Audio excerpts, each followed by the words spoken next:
E s-a luat să aprind bradul. Dar să aprind asta. E că am pus blițul degeaba, dar lasă. Nu contează. Uitați bradul. Da. Joi este ajunul Crăciunului. Și o să aprind bradul, uitați acolo. O să-l bag în priză. Nu știu dacă se vede, uitați priza.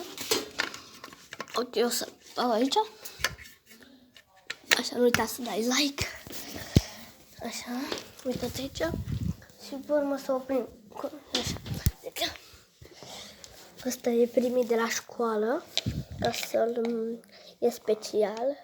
E cel mai special. Uitați cum facem. Bine, acum e cu blițul aprins, da. După ce să nu mai fie blițul, o să fie mai bine.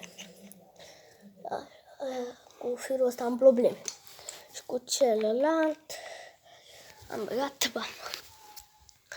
Așa. Ia să închidem, să vedem ce instalație am. Asta e făcută manual. E medie. Și astea sunt globurile. Cam așa.